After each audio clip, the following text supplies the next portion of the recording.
Hello students, मैं doctor Swati Soni, assistant professor, government college Sumerpur. आज अपन पढ़ेंगे कोऑर्डिनेशन कंपाउंड्स, जो कि है अपने बीएससी सेकेंड ईयर का टॉपिक। ये है उपसहसंयोजक यौगिक, कोऑर्डिनेशन कंपाउंड।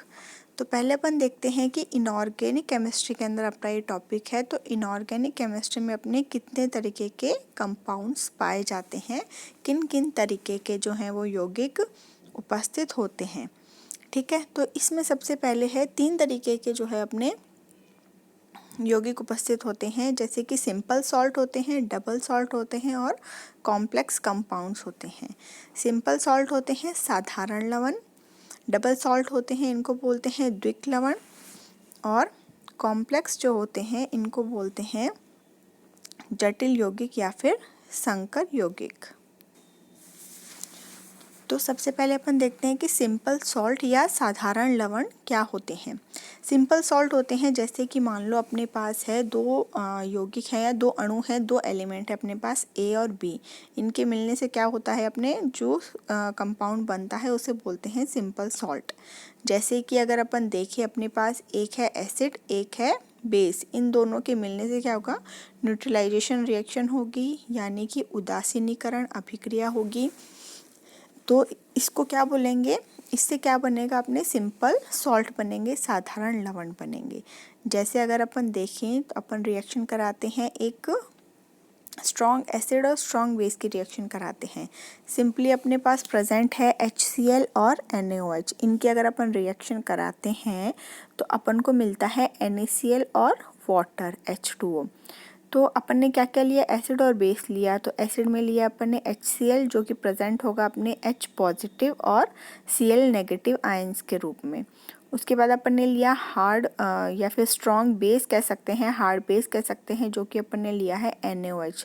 तो ये भी अपने आयनों में विभाजित रहेगा, यानी कि Na पॉजिटिव और OH नेगेटिव के अंदर। तो एसिडिक नेचर किसकी वजह से है, HCl में H पॉजिटिव आयन की कंसंट्रेशन की वजह से, हाइड्रोजन आयन की सांद्रता की वजह से क्या है, उसमें एसिडिक कैरेक्टर है। और NaOH में बेसिक कैरेक्टर किसकी वजह से है, OH नेगेटिव आयन या फिर हाइड्रोक्सिल आयन की वजह से उसमें बेसिक कैरेक्टर है। तो अपन ने लिया HCl और NaOH। अगर अपन इनकी रिएक्शन कराते हैं तो उसे बोलते हैं उदासीनीकरण अभिक्रिया। अम्ल और क्षार की रिएक्शन को क्या बोलते हैं, उदासीनीकरण अभिक्रिया या फिर न्यूट्रलाइजेशन रिएक्शन। इसमें क्या होता है, जितना अम्ल होता है एसिड क्या होता है, एसिड जितना होता है बेस उसको क्या कर देता है, न्यूट्रलाइज कर देता है, या फिर जितना बेस होता है एसिड उसे न्यूट्रलाइज कर देता है। अगर दोनों में से किसी की भी मात्रा ज़्यादा होती है, मान लो अगर अपन ने 1 ml HCl लिया है और 1.1 ml अपन ने क्या लिया है, NaOH, तो न्यूट्रलाइजेशन रिएक्शन में क्या होगा, उदासीनीकरण अभिक्रिया में 1 ml एसिड और 1 ml बेस तो एक दूसरे को न्यूट्रलाइज कर देगा, लेकिन जो 0.1 एक्स्ट्रा NaOH बचा है तो वो क्या करेगा, मीडियम को क्या कर देगा, विलयन को बेसिक नेचर का कर देगा। यानी कि अपन ने 1 ml HCl लिया और 1 ml NaOH लिया, तो दोनों ने क्या कर दिया, एक दूसरे को न्यूट्रलाइज कर दिया। तो विलेन की जो pH है वो क्या हो जाएगी, 7 हो जाएगी, यानी कि ना ही वो एसिडिक रहेगा ना ही वो बेसिक रहेगा। लेकिन दोनों में से किसी की भी मात्रा 0.1 भी अगर ज़्यादा ले ली अपन ने, तो विलेन में क्या हो जाएगा, उसी के आयन की जो है वो कंसंट्रेशन ज़्यादा हो जाएगी। और क्या होगा, न्यूट्रलाइजेशन के बाद जो आयन बचेगा, या तो HCl का H पॉजिटिव आयन बचेगा, या फिर OH का या फिर NaOH का OH नेगेटिव आयन बचेगा। तो जिसका भी 0.1 कंसंट्रेशन ज़्यादा होगी, विलयन जो है वो उसी की तरह जो है नेचर दिखाने लग जाएगा। या तो एसिडिक होगा, H पॉजिटिव आयन कंसंट्रेशन ज़्यादा होगी तो एसिडिक होगा, और अगर OH की कंसंट्रेशन ज़्यादा होगी तो क्या दिखाएगा, वो बेसिक नेचर दिखाएगा। तो सिंपल सॉल्ट कैसे बनते हैं, अगर अपन ने न्यूट्रलाइजेशन रिएक्शन करी है, यानी कि दोनों की मात्रा सेम ली है HCl और NaOH की, तो क्या होगी, न्यूट्रलाइजेशन अभिक्रिया होगी, और इससे क्या बनता है, वाटर और सॉल्ट बनते हैं। तो यहाँ पर जो सॉल्ट बना है वो सिंपल सॉल्ट बनते हैं, क्योंकि HCl किस में है, H पॉजिटिव और Cl नेगेटिव आयन में, NaOH किस में है, Na पॉजिटिव और OH नेगेटिव आयन के रूप में। तो H पॉजिटिव और OH नेगेटिव मिलके तो क्या बना लेंगे, वाटर के मॉलिक्यूल्स बना लेंगे। और क्या बचा अपने पास बचा HCl में से Cl नेगेटिव और NaOH से Na पॉजिटिव। तो ये दोनों मिलके क्या बना लेंगे, NaCl सॉल्ट बना लेंगे। तो इस तरीके से अगर न्यूट्रलाइजेशन रिएक्शन से जो सॉल्ट बनते हैं वो सिंपल सॉल्ट होते हैं। सिंपली उनमें दो आयन होते हैं, एक पॉजिटिव आयन और एक नेगेटिव आयन, जैसे कि अपना NaCl, Na पॉजिटिव आयन और Cl नेगेटिव आयन। इसके बाद अपन देखते हैं डबल सॉल्ट। अब डबल सॉल्ट क्या होते हैं, ये ठोस अवस्था में स्थायी होते हैं, लेकिन विलयन में अपने अणुओं के अंदर क्या होते हैं, ये टूट जाते हैं। इसलिए विलयन में क्या करते हैं, अपने आयनों में टूटने के बाद अपने आयनों के गुण दर्शाते हैं। इसको अपन एक एग्जाम्पल से समझते हैं, जैसे कि सबसे सिंपल एग्जाम्पल है इसका फिटकरी। ये जो सी एग्जाम्पल है फिटकरी, इसे पोटाश एलम भी बोलते हैं। इसमें जैसे है फिटकरी आपने देखी होगी कैसी होती है, ठोस अवस्था में होती है। अगर अपन उसे वैसे मार्केट से अगर लाते हैं तो ठोस अवस्था में होती है, लेकिन उसे जैसे ही पानी में घोलते हैं तो वो पानी में घुल जाती है, यानी कि अपने आयनों में टूट जाती है। यानी जिस जिस आयन से वो मिलकर बनी है उन आयनों के अंदर वो टूट जाती है।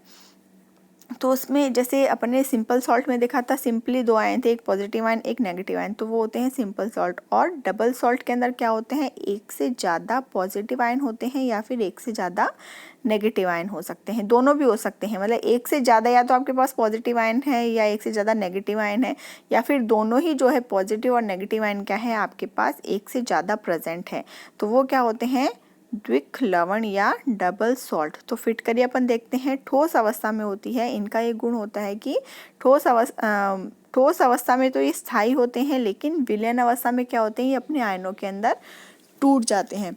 तो फिटकरी किस काम आती है, जैसे घरों में अपन पानी को साफ करने के लिए फिटकरी यूज़ करते हैं। तो फिटकरी कैसे, अगर ठोस अवस्था में है तो वो स्थायी होगी, लेकिन जैसे ही उसे पानी में घोलते हैं तो क्या होती है, अपने आयनों में टूट जाती है, जिससे कि पानी की अशुद्धियों को वो दूर कर देती है।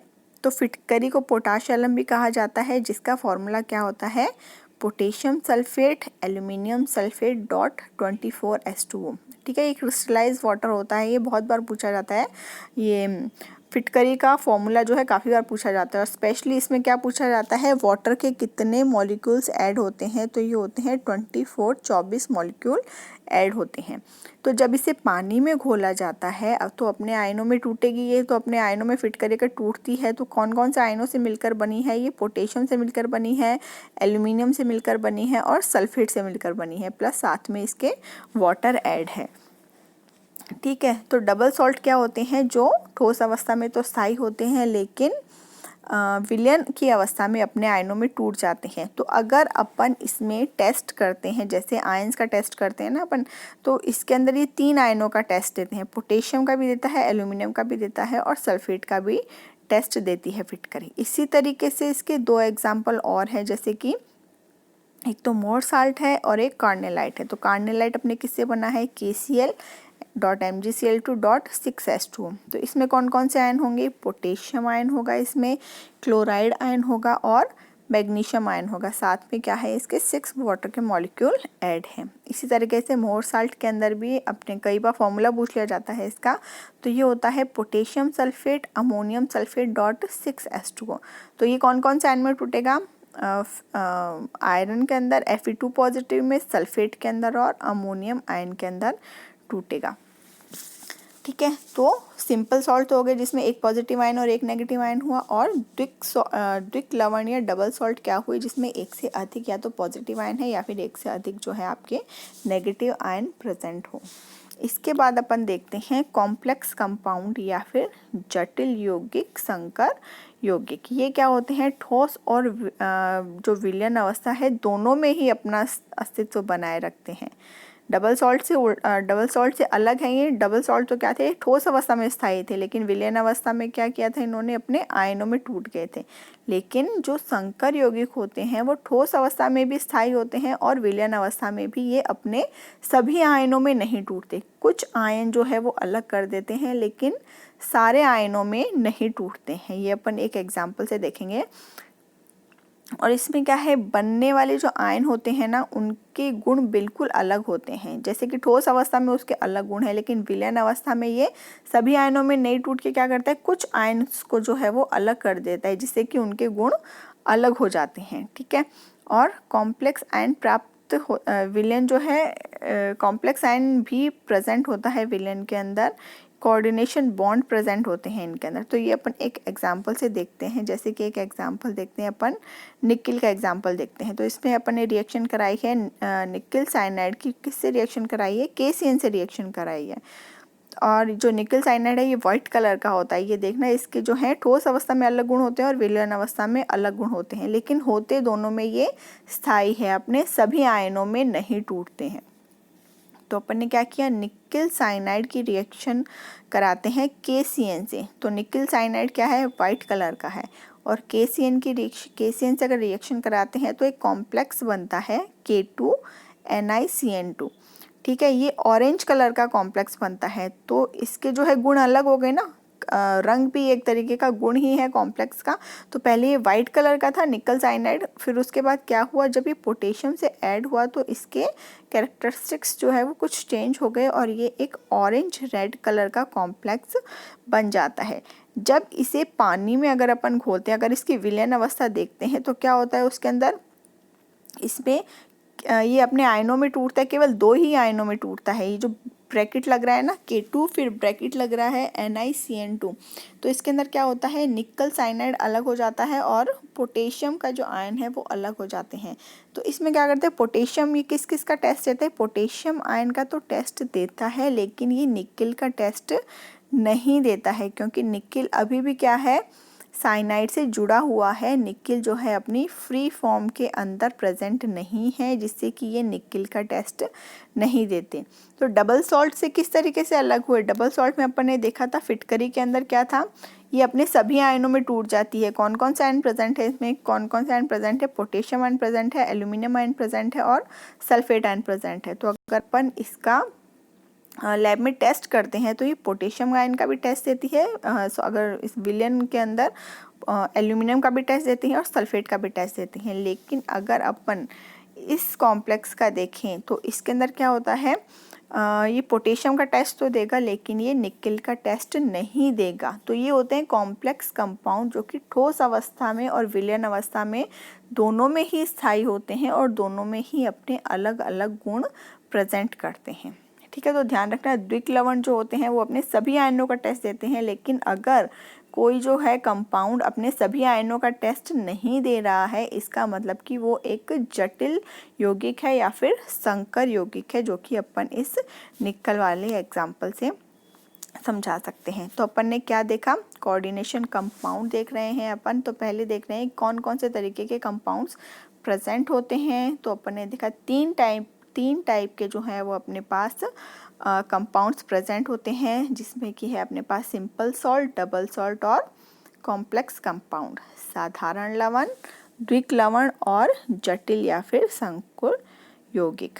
तो सिंपल सॉल्ट में एक पॉजिटिव आयन एक नेगेटिव आयन, डबल सॉल्ट में एक से अधिक पॉजिटिव आयन एक से अधिक नेगेटिव आयन, और कॉम्प्लेक्स कंपाउंड में पॉजिटिव और नेगेटिव आयन दोनों ही होते हैं, लेकिन ये किस फॉर्म में पाए जाते हैं, कॉम्प्लेक्स फॉर्म में पाए जाते हैं, किसी दूसरे मॉलिक्यूल के साथ ऐड होते हैं और अपने सभी आयनों का टेस्ट नहीं देते हैं। तो ये था सिंपल इंट्रोडक्शन इनऑर्गेनिक कंपाउंड्स का।